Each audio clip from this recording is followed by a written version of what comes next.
Hi friends, എല്ലാവർക്കും നേരസയുടെ പുതിയൊരു വീഡിയോയിലേക്ക് സ്വാഗതം. അപ്പോൾ ഇന്ന് ഞാൻ നിങ്ങളുമായിട്ട് ഷെയർ ചെയ്യാൻ പോകുന്ന ഒരു സിമ്പിൾ ഹെയർ ടോണിക്കാണ് കേട്ടോ. ഇത് നമുക്ക് സിമ്പിളായിട്ട് വീട്ടിൽ തന്നെ ചെയ്തെടുക്കാൻ വേണ്ടിയിട്ട് പറ്റും. അതിന് വേണ്ടിയിട്ട് നമുക്ക് വേണ്ടത് കുറച്ച് ചെമ്പരത്തിപ്പൂവാണ് കേട്ടോ. അത് കഴിഞ്ഞിട്ട് നല്ല ചൂട് കഞ്ഞിവെള്ളം എടുത്തിട്ടുണ്ട്. കട്ടി കുറഞ്ഞ കഞ്ഞിവെള്ളമാണ് എടുത്തിട്ടുള്ളത് കേട്ടോ. അതായത് അരി തിളച്ച് 3/4 ഭാഗം ആകുമ്പോൾ നമുക്ക് അതിൽ നിന്ന് കഞ്ഞിവെള്ളം കോരിയെടുക്കാം കേട്ടോ. അതിനുശേഷം ആ കഞ്ഞിവെള്ളത്തിലേക്ക് ഇതാ നമ്മൾ എടുത്ത പൂക്കളെല്ലാം ഒന്ന് മുക്കി വെച്ചിട്ടുണ്ട്. മുക്കി വയ്ക്കുമ്പോൾ തന്നെ അതിൻ്റെ കളറൊക്കെ ഒന്ന് ചേഞ്ചായി വരുന്നുണ്ട് കേട്ടോ. ഏകദേശം 10-11ഓളം പൂവുണ്ട് കേട്ടോ. ഈ കഞ്ഞിവെള്ളവും നമ്മുടെ ചെമ്പരത്തി പൂവെല്ലാം നമ്മുടെ മുടിയുടെ വളർച്ചയ്ക്കും അതുപോലെ തന്നെ മുടി നല്ല ഭംഗിയിൽ കിടക്കുന്നതിനും മുടിയുടെ തിളക്കത്തിനും താരൻ മാറാനും അതുപോലെ തന്നെ നല്ല കറുത്ത നിറം കിട്ടാനും എല്ലാം വേണ്ടിയിട്ട് ഹെൽപ്പ് ചെയ്യുന്നതാണ് ഈ 2 ഐറ്റവും. അപ്പോൾ നമുക്ക് സിമ്പിളായിട്ട് തന്നെ വീട്ടിൽ ചെയ്തെടുക്കാൻ വേണ്ടിയിട്ട് പറ്റും കേട്ടോ. അപ്പോൾ ഇത് ഞാൻ ഒരു 10 മിനിറ്റോളം അടച്ചു വെച്ചിട്ടുണ്ടായിരുന്നു കേട്ടോ. അതിനുശേഷം നമുക്ക് ഇതിൻ്റെ വേസ്റ്റ് എല്ലാം ഒന്ന് മാറ്റി കൊടുക്കാം. നല്ല കളറായിട്ടുണ്ട്. അപ്പോഴത്തേക്കും ഇതിന് നമുക്കൊരു സ്പ്രേ ബോട്ടിലാക്കി ഇത് ഉപയോഗിക്കാവേ. ഇത് അധികം ഉണ്ടാക്കി വെച്ച് കഴിഞ്ഞാൽ നമുക്ക് ഫ്രിഡ്ജിൽ സൂക്ഷിക്കാവുന്നതാണ് കേട്ടോ. ആഴ്ചയിൽ 2 ദിവസം നമുക്ക് ഉപയോഗിക്കാം. ഫ്രിഡ്ജിൽ സൂക്ഷിച്ചു കഴിഞ്ഞാൽ ഒരു കേടുപാടോ ഒന്നും വരത്തില്ല, ഒരു സൈഡ് എഫക്റ്റും ഇല്ലാതെ തന്നെ നമുക്കിത് ചെയ്യാൻ വേണ്ടിയിട്ട് പറ്റും. കഞ്ഞിവെള്ളം മുടി കൊഴിച്ചിൽ മാറ്റി മുടി ആരോഗ്യത്തോടെ ഇരിക്കാൻ സഹായിക്കുക മാത്രമല്ല കേട്ടോ, അകാലനര തടയാനും ഇത് ഹെൽപ്പ് ചെയ്യുന്നുണ്ട്. വൈറ്റമിനുകളും ധാതുക്കളും കൂടാതെ ആൻറ്റി ഓക്സിഡൻറ്റും അമിനോ ആസിഡും വൈറ്റമിൻ ബി കോംപ്ലക്സും വൈറ്റമിൻ ഇ എന്നിവയെല്ലാം സമ്പുഷ്ടമായ ഒന്നാണ് നമ്മുടെ കഞ്ഞിവെള്ളം കേട്ടോ. ഈ ഐറ്റം എല്ലാം നമ്മുടെ മുടിയുടെ വളർച്ചയ്ക്ക് ഹെൽപ്പ് ചെയ്യുന്ന ഒന്നാണ്.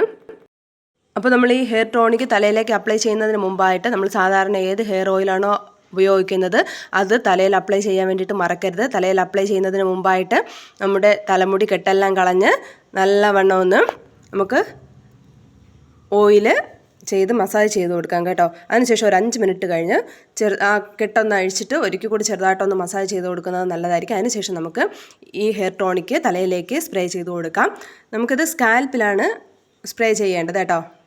നല്ല ആരോഗ്യമുള്ള മുടി വേണമെങ്കിൽ നമ്മുടെ സ്കാൽപ്പ് നല്ല ആരോഗ്യത്തോടെ ഇരിക്കണം അല്ലേ. അപ്പോൾ നമ്മുടെ മുടിയുടെ വേരുകൾ കാണപ്പെടുന്നത് നമ്മുടെ സ്കാൽപ്പിലാണ്. അപ്പോൾ നമ്മൾ സ്കാൽപ്പിലാണ് നല്ലവണ്ണം ഒന്ന് ഇത് അപ്ലൈ ചെയ്ത് കൊടുക്കേണ്ടത്. അപ്ലൈ ചെയ്യുന്നതിനോടൊപ്പം തന്നെ ചെറുതായിട്ടൊന്ന് മസാജ് ചെയ്യുന്നത് നമ്മുടെ സ്കാൽപ്പിലേക്ക് ഇത് പെട്ടെന്ന് അബ്സോർബ് ആവാൻ വേണ്ടിയിട്ട് ഹെൽപ്പ് ചെയ്യും കേട്ടോ. അപ്പോൾ എൻ്റെ യൂട്യൂബ് ചാനലിലൊരു ഫ്രണ്ട് ചോദിച്ചിട്ടുണ്ടായിരുന്നു, ചേച്ചി എനിക്ക് ചെമ്പരത്തി താളി അത് ഉപയോഗിക്കുന്നത് കൊണ്ട് കുഴപ്പമൊന്നുമില്ല, ബാക്കി എന്ത് ഉപയോഗിച്ചാലും അത് ശരിയായി വരത്തില്ല, ചെമ്പരത്തി താളി എന്ന് ഉപയോഗിക്കാൻ പറ്റുമെന്ന് ചോദിച്ചിട്ടുണ്ടായിരുന്നു. അപ്പോൾ നമ്മുടെ ചെമ്പരത്തി താളി എന്ന് ഉപയോഗിക്കാം കേട്ടോ. ചെമ്പരത്തി താളിയോടൊപ്പം തന്നെ ഇതുപോലെ ഒരു ഹെയർ സ്പ്രേയും കൂടെ ഉണ്ടാക്കി കഴിഞ്ഞാൽ നമുക്ക് സൂപ്പറായിട്ട് നമ്മുടെ മുടിയെ വളർത്തിയെടുക്കാൻ വേണ്ടിയിട്ട് പറ്റും കേട്ടോ. ഇത് നമുക്ക് എല്ലാ ദിവസവും അപ്ലൈ ചെയ്ത് കൊടുക്കാവുന്നതാണ്. അതുപോലെ തന്നെ ഒരു പേടിയും ഇല്ലാതെ തന്നെ നമുക്കിത് ചെയ്യാൻ വേണ്ടിയിട്ട് പറ്റും. അതുപോലെ തന്നെ കഞ്ഞിവെള്ളം മുടിയുടെ ഘർഷണം കുറയ്ക്കുകയും ഇലാസ്തികത വർദ്ധിപ്പിക്കുകയും മുടിക്ക് നല്ല തിളക്കവും ഷൈനും നൽകാൻ വേണ്ടിയിട്ട് ഹെൽപ്പ് ചെയ്യുന്നുണ്ട് കേട്ടോ. അതുപോലെ തന്നെ നമ്മൾ കഞ്ഞിവെള്ളം ഇതിലെടുക്കാൻ വേണ്ടിയിട്ട് കാരണമെന്ന് പറയുന്നത് കഞ്ഞിവെള്ളത്തിൻ്റെ കുറഞ്ഞ pH അടിസ്ഥാനമാക്കിയാണ് കേട്ടോ. അതുപോലെ തന്നെ ഇതിൽ ധാരാളം പോഷകം അടങ്ങിയിട്ടുണ്ട്. അതുകൊണ്ട് നമുക്കിതൊരു ഹെയർ ട്രീറ്റ്മെൻറ്റ് ഏജൻ്റാക്കി എടുക്കാൻ വേണ്ടിയിട്ട് പറ്റും. കഞ്ഞിവെള്ളം എടുക്കുമ്പോൾ നല്ല ചൂട് കഞ്ഞിവെള്ളം എടുക്കാൻ വേണ്ടിയിട്ട് ശ്രദ്ധിക്കണം കേട്ടോ. തണുത്ത കഞ്ഞിവെള്ളത്തിൽ നമുക്ക് ഈ കളറെല്ലാം പോയി കിട്ടത്തില്ല. നല്ല ചൂട് കഞ്ഞിവെള്ളം എടുത്താൽ മാത്രമേ നമുക്കതിൻ്റെ കറക്റ്റ് എഫക്റ്റ് കിട്ടത്തുള്ളൂ കേട്ടോ. അപ്പോൾ നമുക്കിത് നല്ലവണ്ണം സ്കാൽപ്പിലേക്ക് അപ്ലൈ ചെയ്ത് നോർമൽ വെള്ളത്തിൽ ഷാമ്പൂസ് ഒന്നും ഇടാതെ തന്നെ നമുക്ക് കഴുകി കളയാവുന്നതാണ്. മുടിയുടെ വളർച്ചാശേഷി പൂർണ്ണമായും നഷ്ടപ്പെട്ട ഹെയർ ഫോളിക്കിളിൽ പോലും മുടി വളർച്ച വീണ്ടെടുക്കാൻ ഇത് പതിവായിട്ട് ഉപയോഗിക്കുന്നത് നല്ലതായിരിക്കും കേട്ടോ.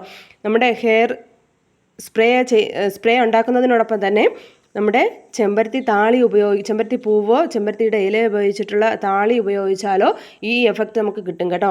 അപ്പോൾ അത് എല്ലാവരും ഒന്ന് ട്രൈ ചെയ്ത് നോക്കാൻ വേണ്ടിയിട്ട് ശ്രദ്ധിക്കണം. അപ്പോൾ നിങ്ങൾക്ക് എൻ്റെ ഈ വീഡിയോ ഇഷ്ടപ്പെട്ടെന്ന് വിചാരിക്കുന്നു. അപ്പോൾ എൻ്റെ വീഡിയോ ആദ്യമായിട്ടാണ് കാണുന്നതെങ്കിൽ ചാനൽ സബ്സ്ക്രൈബ് ചെയ്യാനും വീഡിയോസ് ഇഷ്ടപ്പെട്ടാൽ ലൈക്ക് ചെയ്യാനും ഷെയർ ചെയ്യാനും കമൻറ്റ് ചെയ്യാനും മറക്കരുത്. സബ്സ്ക്രൈബ് ചെയ്യുന്നതിനോടൊപ്പം തന്നെ ഓൾ എന്ന ഓപ്ഷനും കൂടെ ഒന്ന് ക്ലിക്ക് ചെയ്തേക്കുക. അപ്പോൾ നമുക്ക് ഏത് പ്രായക്കാർക്കും ഈ ഹെയർ ടോണിക്ക് സിമ്പിളായിട്ട് ഉണ്ടാക്കിയെടുക്കാൻ വേണ്ടി പറ്റും കേട്ടോ. അപ്പോൾ നമുക്ക് പുതിയൊരു ഹെയർ കെയർ ടിപ്പുമായിട്ട് കാണാം. അതുവരേക്കും ബൈ ബൈ.